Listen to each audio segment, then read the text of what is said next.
Hello friends, welcome back to my YouTube channel. तो आज का जो हमारा लेक्चर होने वाला है वो है नेशनल इनकम का, और ये पार्ट 2 है।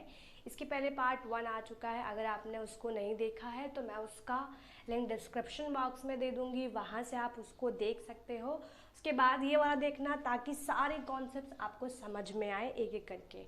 आपको पता है ये जो नेशनल इनकम है आपका 10 मार्क्स का वेटेज कवर करता है, जिसमें 6 मार्क्स का न्यूमेरिकल आता है, 4 मार्क्स की थ्योरी आती है। तो अभी थ्योरी वाला पोर्शन चल रहा है फ्रेंड्स, तो ध्यान से थोड़ा देखिएगा ताकि यहाँ से आपके मार्क्स बिल्कुल ना कटे। तो विदाउट वेस्टिंग ऑफ टाइम हम अपना वीडियो स्टार्ट करते हैं। ठीक है, तो ये बहुत इंपॉर्टेंट है। आपको यहाँ से 4 मार्क्स की थ्योरी आ सकती है। ठीक है, तो इसको थोड़ा सा ध्यान से समझना, क्या होता है स्टॉक और क्या होता है फ्लो। आपको ये थोड़ा सा रटना पड़ेगा, क्योंकि सारे पॉइंट्स आप हो सकता है बाद में भूल जाओ। तो यहाँ पे थोड़ा सा आपको समझ के जाना पड़ेगा, याद करके जाना पड़ेगा। ठीक है, और कोई ऑप्शन नहीं है फ्रेंड्स, तो ये तो आपको थोड़ा सा मेहनत करना पड़ेगा। न्यूमेरिकल की अगर मैं बात करूँ तो वहाँ पे मैं आपको थोड़ा सा डिराइव करना फॉर्मूला बता दूंगी, ताकि वहाँ कोई दिक्कत ना आए। ठीक है, सबसे पहले मीनिंग की बात करते हैं। स्टॉक का मीनिंग क्या होता है और फ्लो का मतलब क्या होता है। तो जैसा मैंने लिखा है, quantity of an economy variable which is measured at a particular period of time, ये होता है स्टॉक।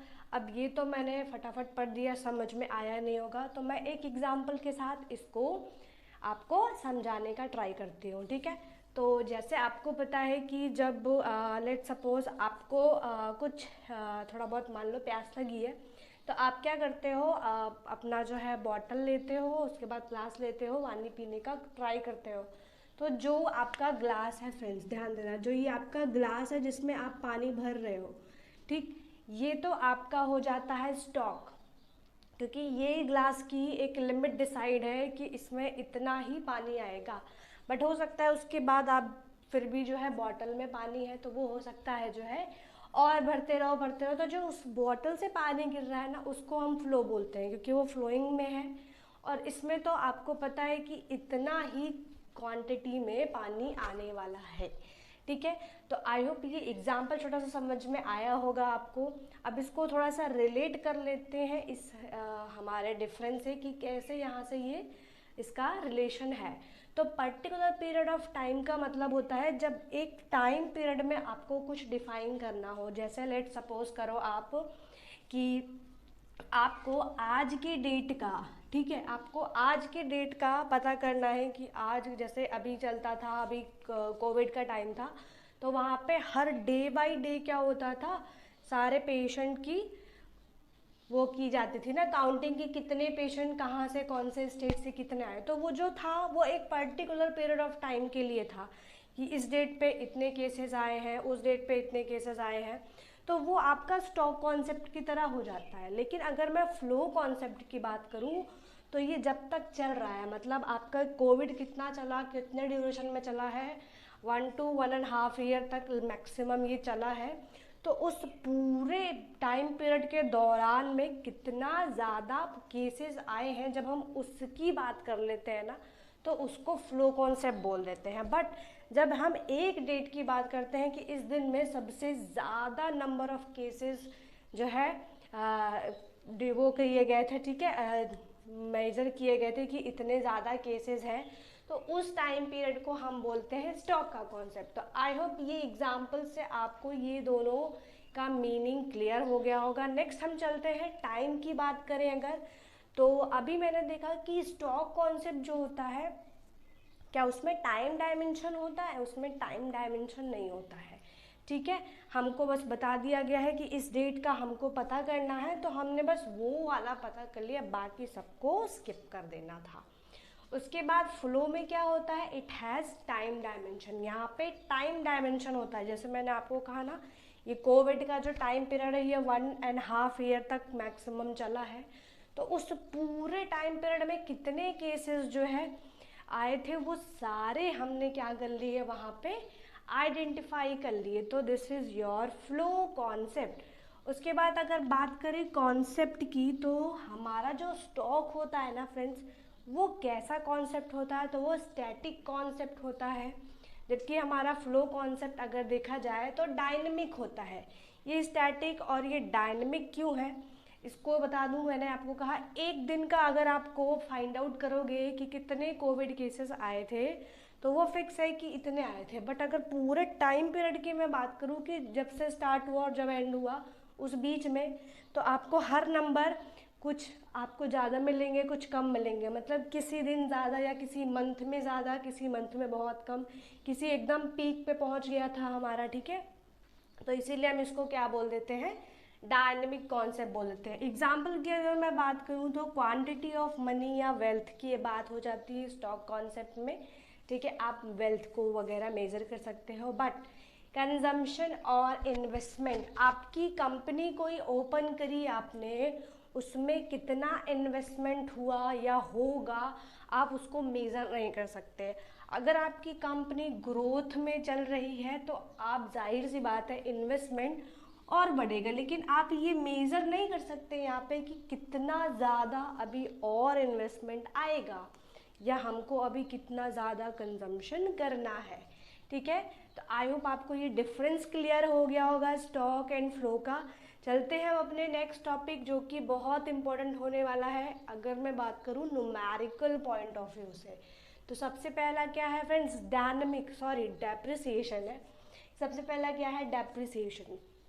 अब डेप्रिसिएशन वर्ड सुनने के बाद, क्योंकि आपको पता है थोड़ा सा पढ़ के तो आए हो 11th क्लास में कि डेप्रिसिएशन क्या होता है वगैरह वगैरह, ठीक है। एसेट्स क्या होते हैं, लायबिलिटीज़ क्या होती है, टैक्सेस क्या होते हैं, सब्सिडी क्या होती है, ये सब आपने 11th क्लास में सुना ही होगा, ये टर्मिनोलॉजी आपने सुनी होगी, ठीक है।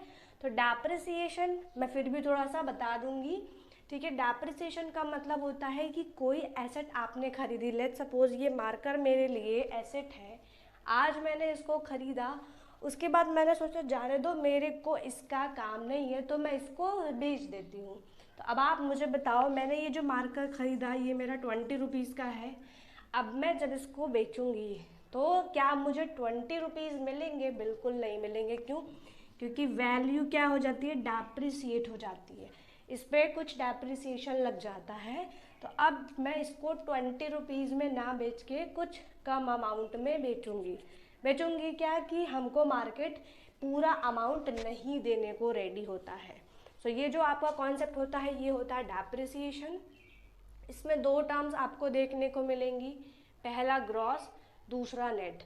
जब भी आपको ग्रॉस से नेट पे आना होगा, ध्यान देना ये एरो का, ठीक है, ये एरो वाला ही थोड़ा सा ध्यान रखना। जब भी आपको ग्रॉस वैल्यू दे रखी है और आपको नेट वैल्यू फाइंड आउट करनी है, then you will be find out net value after deducting depreciation. आप कब इसको फाइंड आउट कर पाओगे? जब आप उसमें से डेप्रिसिएशन को लेस कर दो। लेट्स सपोज कि ग्रॉस वैल्यू 100 रुपीज़ है और आपको नेट वैल्यू फाइंड आउट करनी है, डेप्रिसिएशन माइनस कर दो मान लो 20 रुपीज़, तो आपके पास जो ये 80 रुपीज़ आएगा ये आपका नेट वैल्यू हो जाएगा, ठीक है। नेक्स्ट हमारा है नेट इनडायरेक्ट टैक्स। अब ये जो एसेट आपने खरीदी है, क्योंकि कंपनी में आपने एसेट खरीदी, मशीनरी खरीदी, प्लांट वगैरह खरीदे, ऑफिस फर्नीचर्स खरीदे, और भी बहुत सारे एसेट्स आपके हो जाते हैं जो कि आपके काम आते हैं कंपनी में। तो वो जो एसेट आपने खरीदा, ठीक है, उसका एक लिमिट के बाद ना, मतलब उसका अमाउंट अगर ज़्यादा होने लगता है तो एक लिमिट के बाद गवर्नमेंट आपको रोक देती है कि रुको, पहले हमको टैक्स दो, उसके बाद ये मशीनरी लेके जाओ, ठीक है। तो यहाँ पे क्या हो जाता है, नेट इनडायरेक्ट टैक्स। यहाँ पे गवर्नमेंट क्या करती है, आपका वो जो आपने एसेट खरीदा है वो आपको तभी ले जाने की परमिशन देगी जब आप उस पर टैक्स पे कर दोगे। तो अगर आपको फैक्टर कॉस्ट दे रखा है और आपको मार्केट प्राइस फाइंड आउट करना है, देन आपको क्या करना पड़ेगा, नेट इनडायरेक्ट टैक्स को प्लस करना पड़ेगा। अब नेट इनडायरेक्ट टैक्स कैसे आता है आपका, तो जो आपका इनडायरेक्ट टैक्स होगा फ्रेंड्स, जो आपका इनडायरेक्ट टैक्स होगा उसमें से आप सब्सिडी माइनस कर दो, ठीक है। कुछ टाइम के बाद आपको क्या मिलता है, मैंने कहा ना कि हो सकता है कि जो आपने मशीनरी खरीदी है उसका अमाउंट अप टू लिमिट थोड़ा ज़्यादा हो, ठीक है, गवर्नमेंट ने जो लिमिट डिसाइड की है उससे ज़्यादा हो, तो उसके लिए आपको क्या करना पड़ेगा, वहाँ पे टैक्स देना पड़ेगा। लेकिन कई बार गवर्नमेंट हमको क्या प्रोवाइड करती है, सब्सिडी प्रोवाइड करती है। तो उस सब्सिडी को लेस करके फिर हम निकालेंगे कि हमारा नेट इनडायरेक्ट टैक्स क्या होगा। ठीक है, तो हमने क्या किया, अगर फैक्टर कॉस्ट आपको गिवन है और आपको मार्केट प्राइस निकालना है तो आपको क्या करना पड़ेगा, नेट इनडायरेक्ट टैक्स को प्लस करना पड़ेगा। और ये नेट इनडायरेक्ट टैक्स कैसे निकलता है ये मैंने आपको बताया, इनडायरेक्ट टैक्स में से सब्सिडी को माइनस कर दोगे तो आपका नेट इनडायरेक्ट टैक्स आ जाएगा। अच्छा, अगर उल्टा चले, आपको मार्केट प्राइस दे रखा है लेकिन आपको फैक्टर प्राइस निकालना है, तब क्या करोगे, तो आप सिंपली उसमें से नेट इनडायरेक्ट टैक्स को माइनस कर दो। ठीक है, अगला कॉन्सेप्ट पे चलते हैं, net factor income from abroad. क्या होता है ये net factor income from abroad? कई बार आपको बाहर से कुछ मिलता है पैसा, जिसको बोलते हैं ना रेमिटेंस वगैरह मिल जाते हैं, तो उस केस में क्या होता है, अगर आपके पास डोमेस्टिक इनकम गिवन है और आपको नेशनल इनकम फाइंड आउट करना है, तो हम ये नेट इनकम फ्रॉम अब्रॉड को क्या कर देते हैं, प्लस कर देते हैं। अच्छा, यहाँ पे थोड़ा सा और कॉम्प्लिकेशंस कई बार क्रिएट कर देते हैं वो लोग कि आपको फ्रॉम भी देंगे, साथ साथ आपको टू भी देंगे। तो आपको सिंपली कुछ नहीं करना है, फ्रॉम वाले में से टू वाले को माइनस कर देना है, तो आपका नेट इनकम फ्रॉम अब्रॉड आ जाएगा। ठीक है, sorry, net factor income from abroad आ जाएगा। ठीक, ये तो बात की मैंने कि जब आपको डोमेस्टिक इनकम दी है और आपको नेशनल इनकम निकालना है। लेकिन अगर मान लो आपको नेशनल इनकम दिया है और आपको बोला डोमेस्टिक इनकम निकालो, तो उस केस में आप क्या करोगे, माइनस कर दोगे net income, net factor income from abroad. ठीक है, तो यहाँ पे हम क्या कर देते हैं, इसको माइनस करते हैं, बट अगर यहाँ पे करना होगा तो प्लस कर देते हैं।